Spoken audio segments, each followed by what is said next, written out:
Vetëm pak ditë na ndajnë nga festa e çobanit, e cila organizohet më datën 21 dhe 22 qershor 2025. Kjo festë lindi një vit më parë dhe pati një jehon të madhe, jo vetëm brenda Shqipërisë. Festa i dedikohet jetës së çobanit, traditave të lashta, e gërshetuar mjaft mirë me rite e lojra popullore, ku nuk mungon as konkurimi. Nëse vjen në festën e çobanit, do kthehesh pas në kohë, do kërcesh e këndosh në një lëndin të madhe të blertë, rrethuar nga Alpet shqiptare. Organizatori i kësaj feste është Agroturizëm Buni dhe Kulla e Bajraktarit, mbështetur nga Ministria e Ekonomisë, Kulturës dhe Inovacionit. Përgatitjet për festën nisën kohë më parë, por kësaj radhe përgjegjësia shumë fishohet, pasi jo vetëm programi është zgjeruar akoma më shumë, por synimi mbetet që këtë festë ta kthejmë në një festë kombëtare. Ajo bashkon shqiptarët nga veriu në jug, diasporën, por dhe kudo që ata jetojnë në trojet shqiptare, Maltëzi, Kosovë, Maqedoni e të tjerë. Për të mësuar më shumë rreth kësaj feste, ne intervistuam presidentin e shoqatës Xhublit e Alpeve shqiptare, njëherësh edhe regjizorin e festës së çobanit.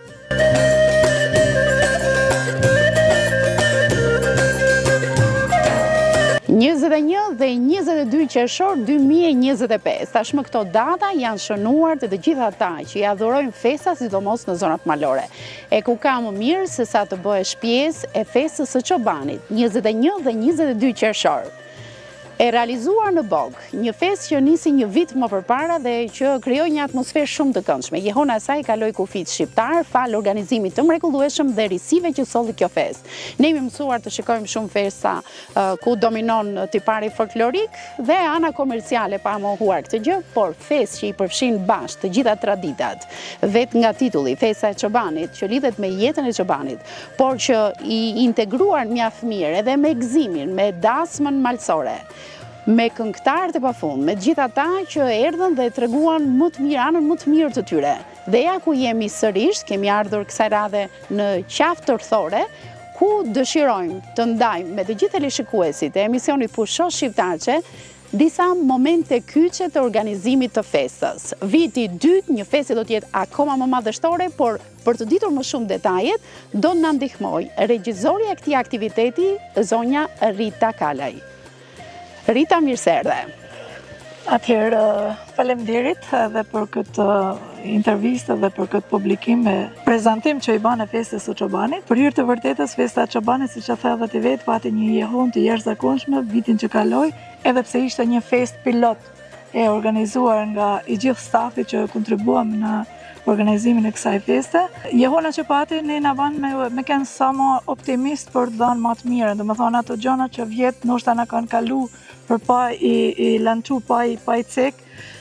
Këtë vit synojmë që të realizojmë më të mirën e mundshme. Interesi është jashtëzakonisht shumë i madh, qoftë nga artistat, qoftë nga grupet folklorike. Gjithashtu ka edhe një interes shumë të madh nga persona të cilët janë dashamirës të artit, të kulturës, të riteve baritore, të transhumancës që tashmë ka hyrë në UNESCO. Dhe këtë vit, duken se pak kohë më parë ka hyrë edhe kthimi i Tropojës në UNESCO, kemi vallën e Tropojës, ë? Kemi menduar të gërshetojmë tashmë këto tri pasuritë. Është një festë që është 2 ditë. Është midis Alpeve shqiptare, pikërisht në Bog, që quhet ndryshe dhe Porta e Alpeve shqiptare. Një festë 2 ditore, ku të gjithë ata që vinë nuk është se do të shikojnë një program artistik dhe aq edhe do të shkojnë, por që nga mëngjesi dhe deri në darkë për gjatë 2 ditëve mund ta shijojnë qëndrimin. I pari është tek Buni i Bajraktarit, tek i cili ne ndodhemi sot, por edhe tek Kulla e Bajraktarit, tek pjesa dhe obori për cilin do flasim pak më vonë.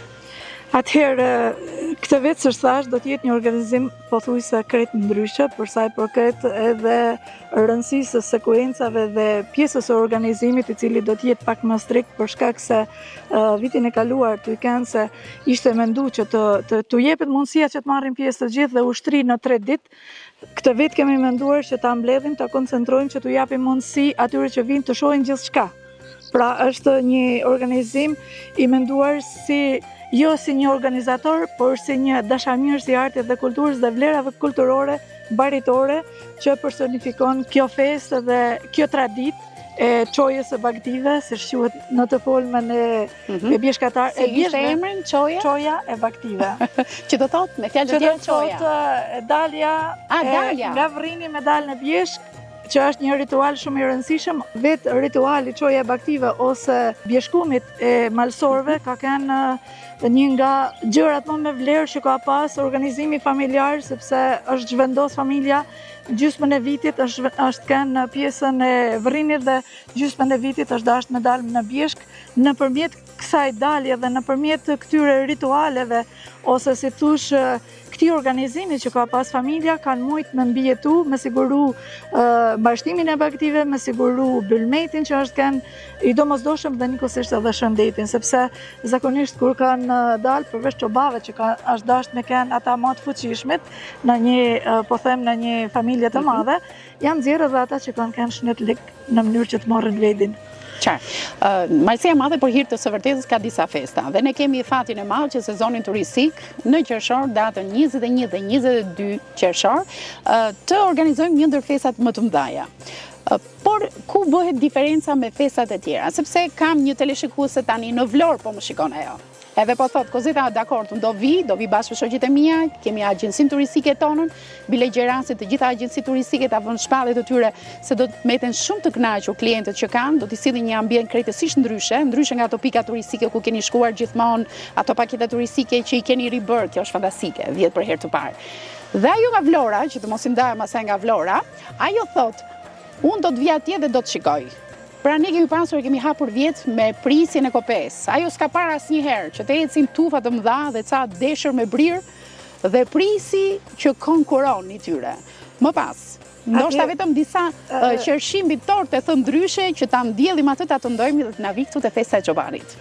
Atëherë, siç e thënë ti vet, kjo tashmë po kthehet në një festë tradicionale kombëtare, sepse ka gjithë përfshirje, por njëkohësisht ka mundësi çdo kush me gjetë vetvetin, në mos në një sekuencë, në diçka tjetër, mundet me gjetë vetvetin dhe mundet me i dhanë vetes mundësi me marrë një kënaqësi të papame për gjërat që ndoshta në jetën e vet nuk i ka pa, por arrin me i perceptu dhe me i pa me sy të lirë. Ne kena festivalin e Bagtive. Ky festival synon që të një farë mënyrë t'u jepet mundësia bashkëtuesve të Bagtive të konkurojnë mes vetit dhe në një farë mënyrë të nxjerrin në pa racën autoktone. Kjo është një mundësi e artë, jo vetëm për me, si me thanë, me konkuru, por dhe me promovu vedin. Po, më kanë pëlqyer dhe vjet që kanë pasur kostumet tradicionale, janë veshur me kostume tradicionale. A do kemi ndonjë çobanesh këtë vit? A do vinë ndonjë grua specifike apo gratë përgjithsisht janë ato që gatuajnë, bëjnë djathin, gjalpin? Në të vërtet do të ketë edhe çobanesha. Do kemi këtë vit. Atëherë, do ta fillojmë me festivalin e Bagtive, i cili do të jetë një juri specifikisht si më thon, e vetëdijshme për ata që do përzgjedhin dhe të ketë një huri në lidhje me pjesën e transhumancës, por njëkohësisht edhe me vlerësimin e racës autoktone. Okej, këto janë detaje që do të merren vesh atë ditë. Pra ne vetëm i kemi vetëm festës si pika. Ne kemi një konkurs të prisit, më pas kemi edhe pjesën e mbashtuesit të Bagtive, i cili përveç se fiton me atë që prezanton, domethënë Bagtin që ka përzgjedhur me prezantu, njëkohësisht do t'japin edhe një farë, do të ketë një CV të vetëm ku mundet me na prezantu diçka në lidhje me aktivitetin e tij si fermer o mbashtues i Bagtive në vend. Bukur. Aktivitetet të tjera, ndoshta vetëm thjesht si tituj ti përmendi. Atëherë, aktivitetet e tjera ne kena krahas artistave që do të vinë, ata do të bëjnë prezantimin e folklorit kryesisht, sepse në një farë mënyrë kjo festë është specifikisht e organizuar për të promovuar vlerat kulturore ose më saktë trashëgiminë kulturore jo vetëm të Malësisë së Madhe, të gjitha Alpeve shqiptare dhe njëkohësisht Bjeshkës. Dhe si ka ushtuar zëri vjet mes Alpeve që ishin rreth rrotull, po çfarë ushtimi zëri që ka pasur kënga e tyre dhe një kënaqësi e jashtëzakonshme të shikojë se si kërcenin njerëzit aty në lëndin. Ishte mrekulli. Prandaj nuk duhet ta humbni, qoftë edhe për këtë argëtim të fantastik që ofron. Atëherë në këtë rast ata mund të japin vetes një mundësi me pa diçka të jashtëzakonshme. Ne do prezantojmë dasmën e Do e çobanit. kemi dhe si vjedasën, se ajo tërhoqi shumë vëmendje dhe grupi B, Sajtuzi, po çfarë atmosfere krijoi. Dhe do të jetë në një format krejt tjetër, pra nëse vjet kena nxjerr një sekuencë pra zblimin e nusës me disa sekuenca të daljes së saj, këtë vit do të jetë krejt tjetër, ne do prezantojmë edhe dasmorët dhe dasmareshat. Marrja e dasmorëve nga marrja e nusës deri që vjen tek shtëpia e ëndrit, e ndryshe, por do të jenë me gjitha ritualet që, domethënë, ky ultim i nusës do të jetë një prezantim edhe nëpërmjet folklorit, nëpërmjet artistave që do të kënojnë në skenë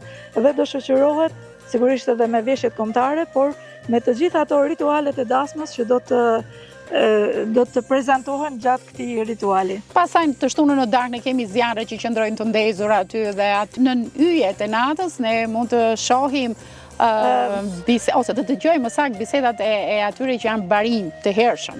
Ka vlerë të jashtëzakonshme ndezja e zjarreve. Ky është një ritual që më herët vjeshkatarët e kanë bërë për shkak edhe për largimin e zjanës së egër, mos mu afruat baneve ose bunishtës, se quhet vendi ku venoseshin të banet, por njëkohësisht edhe çobat me bashkënda përvojat e tyre të çojes së çobanit ose transhumancës siç njihet në gjuhën shkencore, dhe njëkohësisht edhe ato, si thush, ato traditat e vjetra të cilat dasht e padasht ato pak nga pak e kanë humat, si me thanë, atë prezencën, se s'po them që është asimil. Pra këto do rrëfehen afër zjarrit, por të gjithë jemi afër zjarrit. Edhe tani nata e rrit anën supersticioze tonë, dakor? Në i gojdhëm prej tyre do kemi. Sigurisht që do të ketë krahas ndezjes së zjarreve, do të ketë shumë persona të cilët kanë moshë dhe kanë pas eksperjenca dhe përvojat e tyre, do të na tregojnë shumë çka nga këto përvoja me të cilat se çfarë ju ka ndodhur në jetën e tyre, besoj që nuk do tremben ata, vetëm thjesht do e shijojnë këto histori që janë pjesë e turizmit. Nga ana tjetër, krahas gjitha këtyre vlerave kulturore që do prezantohen nga artistat, ne kemi menduar që të bëjmë edhe një prezantim të gjithë gastronomisë ose asaj që ne e quajmë mazgja e çobanit, si edhe strajca e çobanit. Kjo do të jetë për një publik të gjerë?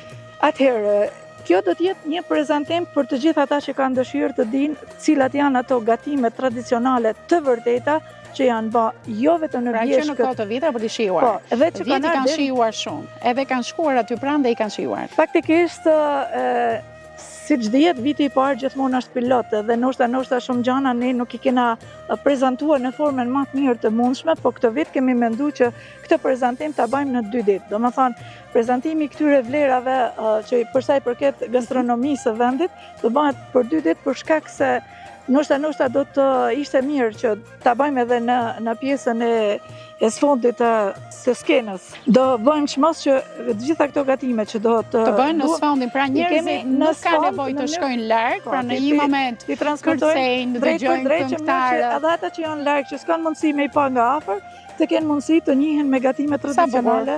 Edhe më ka pëlqyer vjet mënyra se si janë ulur, keni marrë ato kuadratët me san të lidhur, pra, si në kohë vjetra, shumë bukur. Besoj që edhe këtë vit do të ketë një skenografi të jashtëzakonshme për sa i përket edhe këtyre mendimeve, që ta kthejmë në një si thuaç, në një skenë amfiteatër natyror, në mënyrë që të gjithë të ndihen të kënaqur dhe të marrin kënaqësi për vedin. Kam përshtypjen se të gjitha moshat e do e gjejnë veten, domethënë në këtë festë. Me sajisat e tyre, me lojrat në natyrë, natyra është jashtëzakonisht e bukur, ka ato shtigjet e veta, keni 2 ditë në dispozicion, mund ta programoni shumë mirë, mund të konsultoni me njerëzit që qëndrojnë te Kulla e Bayraktarit që janë specialistë të kësaj, të fushës së turizmit, dhe ata t'ju sugjerojnë se nga dhe si mund të shkoni dhe të mësoni mjaft mirë dhe orarit, janë spotet e vazhdueshme që do t'ju informojnë për këtë, dhe ndërkohë e kanë bërë këtë punë, sepse këto spote kanë gati 1 muaj që kanë filluar në transmitimin e tyre. Por Rita, po ka dhe nga ata që vinë për turizëm dhe që duan të qëndrojnë. Pra je mendon më gjatë, më përtej festës, që dëshiron të akomodohet në hotel te Kulla e Bayraktarit, apo të shijoj një drekë fantastike si që jemi këtu tek buni i Bayraktarit me këtë pejsar të jashtëzakonshëm që të lë pa fjalë. Nuk e di, është tjetër gjë ta shikoni përmes ekranit të televizorit, por nëse vini këtu është magji më vete. Megjithatë, unë do doja të zhvendoseshim pak te buni, të provonim fresk sot, shumë fresk këtu. Por nga buni i Bayraktarit është tjetër imazh, prandaj do sugjeroja të shkonim afër restorantit dhe të kuptoni më mirë se si mund të shërbej, çfarë do ofrojë ambienti këtu.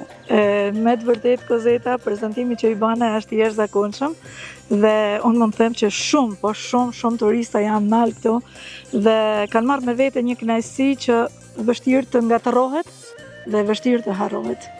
Është jashtëzakonisht shumë magjepse për atë çka ty të ofron ky sfond, ky ballkon që për mendimin tim është shumë modest në krahasim me atë fushpamjen që të ofron dhe mendoj që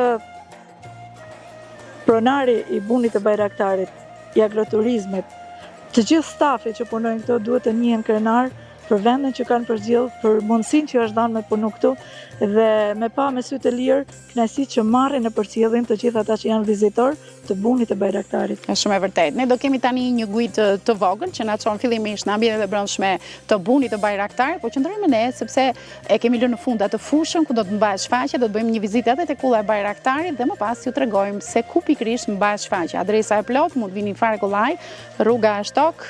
Koha ka për qëmë fantastike, prandaj mos u merakosni, planifikoni, vendoseni në kalendarin tuaj dhe mos e humbisni këtë festë që ndodh vetëm një herë në vit. Nuk ka një festë të dytë brenda vitit, mos e lini për vitin tjetër, do bëni një gabim të jashtëzakonshëm. Do kënaqeni jashtëzakonisht. Shkojmë te buni.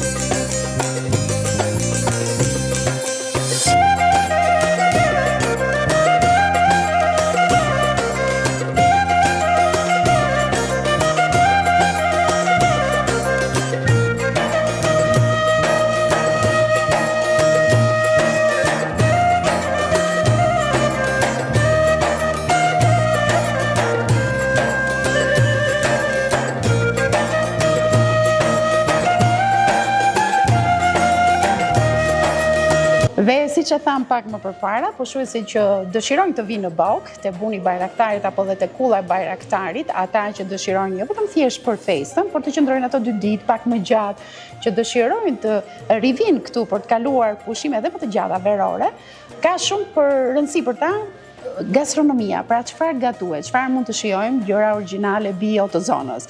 Dhe ja ku kam kuzhinjerin këtu, i cili edhe pse është i ri në moshë, është i specializuar për të gjitha gatimet tradicionale të zonës. Dhe do të donim për të gjithë rishikuesit na përmendje disa prej tyre, sepse janë shumë kurreshtar, janë pushues që vinë edhe nga jugu i Shqipërisë. Ata gjithmonë ke parasysh krenohen me çfarë bën jugu, por ne kam përshtypjen se ju a kalojmë.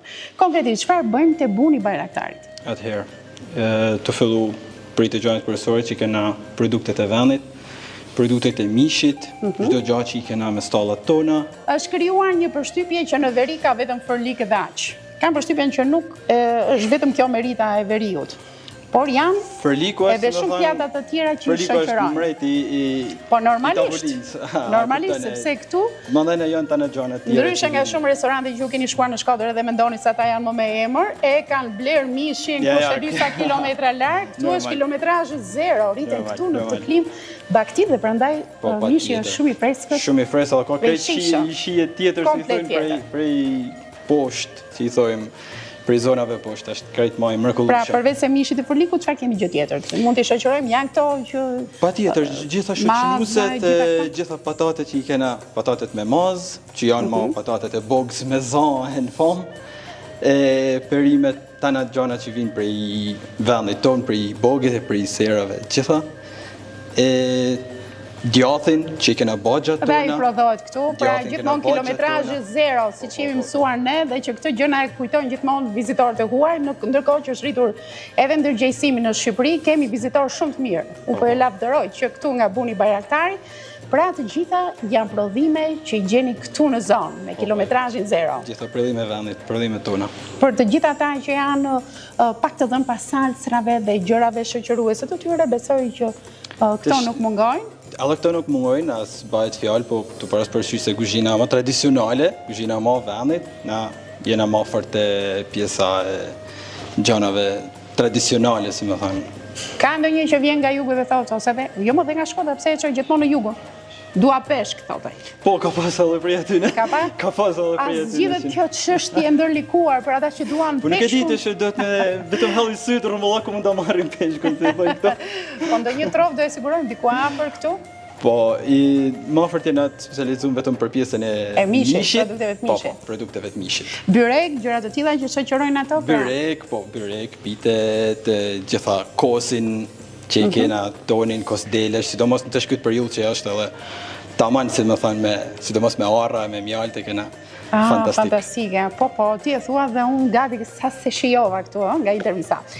Ka nga ata që duan edhe pijen bio, pra jo vetëm të kenë ushimin original, mjaft të freskët të shishëm të zonës dhe gjitha këto produktet e tjera që të ti, po duan edhe këto shëruprat.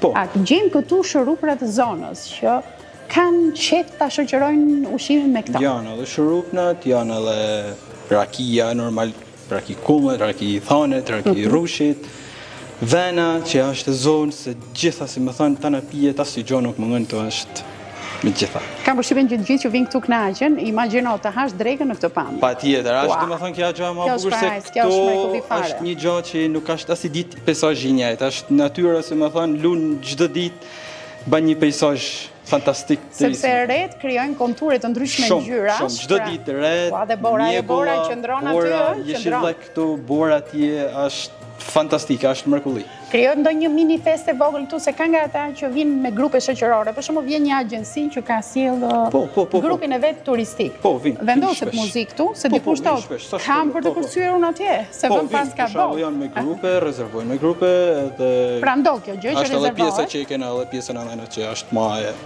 e hapur dhe në dispozicion.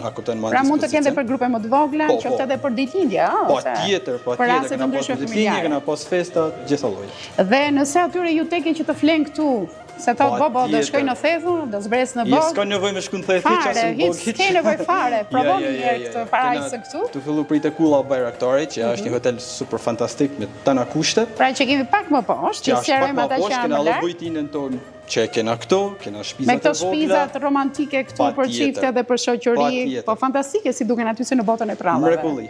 Me fjetën e yje, se më thënë, është pjesa më mrekulli.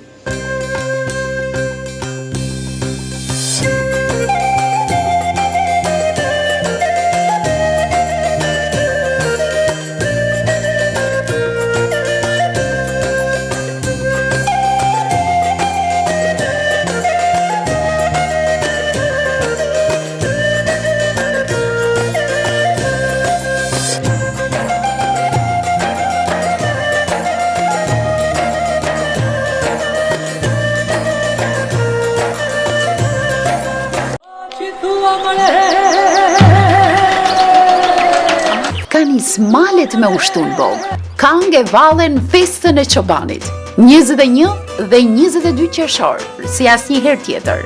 Një festë që çon pesh shpirtin e mbush zemrat e shqiptarëve. Zgjon traditat shekullore të jetës së çobanit dhe shpalos sofrën bujare të tij. Festa e çobanit, 21 dhe 22 qershor. Organizohet nga Agroturizëm Buni dhe Kulla e Bajraktarit, me mbështetjen e Ministrisë së Ekonomisë, Kulturës dhe Inovacionit. Një festë me program të pasur për gjatë 2 ditëve, prezantimi kulturës shpirtërore dhe jetës së bjeshkatarëve. Panajër, gatime tradicionale, dolan bjeshk, koncert festiv që fton çdo shqiptar t'i bashkohet këngëve dhe valleve të artistëve, më të njohur nga trojet shqiptare. Një pjesëmarrje jashtëzakonshme, rreth 100 artistë do të ngjiten në skenën e vendosur në lëndinën madhështore para Kullës së Bajraktarit. Në zjarret që ndizen, në kuvendet poshtë yjeve, mëngjesi do të sjellë jehonin e bjeshkëve dhe kushtrimin e çobanit, ku tufat dhe prisi i kopes do të konkurrojnë. Një çoban që martohet e dasmor që gëzojnë, rrite e lojra popullore që pasurojnë programin. E ftuar speciale, e mirënjohura dhe zëri më i fuqishëm i festivaleve shqiptare, Irma Libohova, aktori me interpretimet e shkëlqyera, Çun Lajçi. Festa e çobanit bashkon në këngë valle, grupe artistike dhe ansamble nga Kelmendi, Trieshi, Rrugova, Shkodra, një dinamik lëvizjesh nën ritme që nuk din të ndalen. Nëse ke zemër të bukur e të fortë, zgjidh t'i bashkohesh festës së çobanit 21 dhe 22 qershor. Për informacion, në Agroturizëm Buni dhe Kulla e Bajraktarit, kontaktoni në numrin e celularit 00355 67 70 88 424. Jemi gati për të filluar. Ty po të presim.